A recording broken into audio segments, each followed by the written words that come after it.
Hello and welcome students, Gyanjyoti coaching সেন্টারের পক্ষ থেকে তোমাদের সকলকে আরো একবার স্বাগত।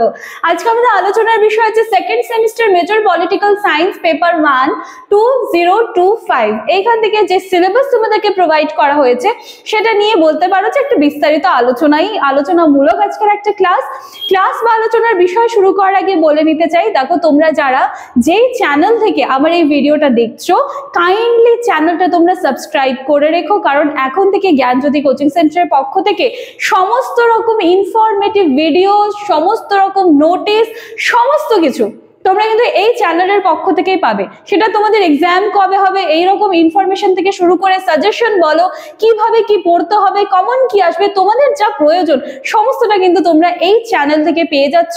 তার জন্য কাইন্ডলি তোমরা পাশে থাকা বেল আইকনটি প্রেস করে দেবে যাতে কোনো কিছু যেন তোমাদের থেকে একটু মিস হয়ে না যায়।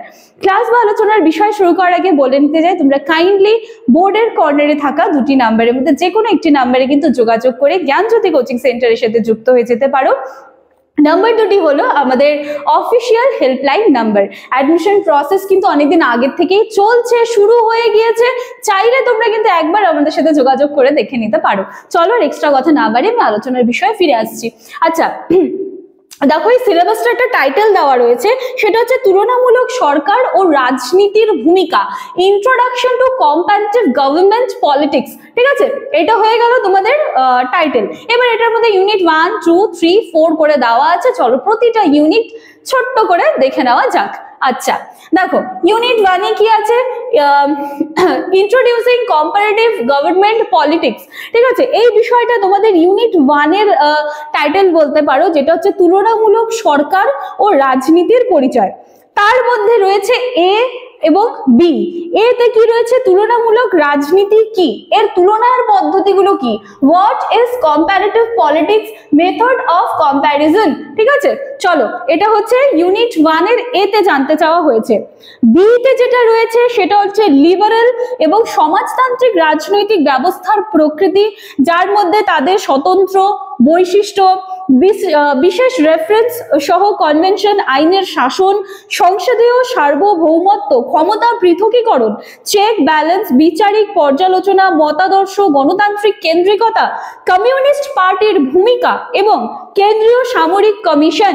এই বিষয়গুলো কিন্তু তোমাদের ইউনিট 1 এর বি নাম্বার থেকে ক্লিয়ার করতে হবে বা পড়তে হবে। ঠিক আছে, তাহলে কিন্তু তোমাদের ইউনিট 1টা শেষ হয়ে যাচ্ছে। ঠিক আছে, আচ্ছা এইবারে চলো ইউনিট 2 তে চলে আসছি। আশা করছি তোমরা কিন্তু ক্যামেরার উপর থেকে বিষয়গুলো দেখতে পাচ্ছ। ইউনিট 2 তে কি আছে? বিভিন্ন সিস্টেমের একটা ওভারভিউ অফ ডিফারেন্ট সিস্টেমস গুলো যেগুলো রয়েছে তার বিষয়ে বলতে পারো যে বিস্তারিত জানতে চাওয়া হচ্ছে, যেখানে ক নম্বরে রয়েছে ফেডারেল এবং ইউনিটারি সিস্টেম, ইউএসএ এবং সুইজারল্যান্ডের ফেডারেলিজম যেটা রয়েছে সেটা, এবং সেটার মধ্যে ইউনিটারি সিস্টেমের নেচার, প্রকৃতি, যুক্তরাজ্য, এই বিষয়টা জানতে চাওয়া হচ্ছে ফর্ম তোমাদের হচ্ছে ইউনিট 2 থেকে। আচ্ছা, এবার ইউনিট 2 এর বি নাম্বারে রয়েছে, যেখানে সংসদীয় এবং রাষ্ট্রপতি পদ্ধতি, যার মধ্যে ব্রিটিশ এবং আমেরিকান অনুশীলনের তুলনামূলক যে আলোচনা রয়েছে সেটা কিন্তু জানতে চাওয়া হয়েছে। আচ্ছা, তাহলে ইউনিট 2 শেষ হয়ে গেল। এইবারে চলে আসো ইউনিট 3। ইউনিট 3 তে তোমাদের আইনসভা এবং পার্টি সিস্টেম যেটা রয়েছে সেটা জানতে চাওয়া হয়েছে, এবং সেখান থেকে আবার ক এবং খ নাম্বার রয়েছে। চলো ক নম্বরে কি রয়েছে? যুক্তরাজ্য, মার্কিন যুক্তরাষ্ট্র, পিআরসি, সুইজারল্যান্ডের আইনসভা, তার মধ্যে রচনা, কার্যকারিতা, পিআরসি এনপিসি তে সভাপতি চেম্বার ভূমিকা। ঠিক আছে, এছাড়াও যুক্তরাজ্য, মার্কিন যুক্তরাষ্ট্র, কমিটি ব্যবস্থা, সংসদীয় এবং রাষ্ট্রপতি পদ্ধতিতে বক্তার ভূমিকা। এই জিনিসগুলো তোমাদেরকে ইউনিট 3 এর ক নাম্বার বা এ নাম্বার থেকে ক্লিয়ার করতে হবে। আচ্ছা, এবারে খ তে কি বলেছে? রাজনৈতিক দল যেগুলো যুক্তরাজ্য, মার্কিন যুক্তরাষ্ট্র, পিআরসি তে পার্টি সিস্টেম, দলগুলোর বৈশিষ্ট্য কি রয়েছে, ভূমিকা, স্বার্থ, এই বিষয়গুলো, এবং মার্কিন যুক্তরাষ্ট্র তাদের ভূমিকা এবং কার্যক্ষমতা, এটা ক্লিয়ার করতে হবে ইউনিট 2 থেকে। এবার ইউনিট 2 তে আবার সি রয়েছে বা গ বলতে পারো সেটা।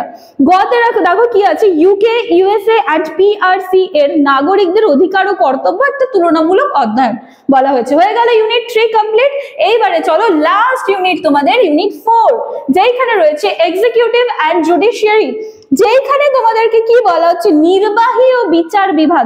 এইখান থেকে তোমাদেরকে ইউকে, মার্কিন যুক্তরাষ্ট্র, নির্বাহী, সুইজারল্যান্ড এবং পিআরসি এই জায়গাটা তোমাদেরকে কিন্তু কমপ্লিট করতে হবে।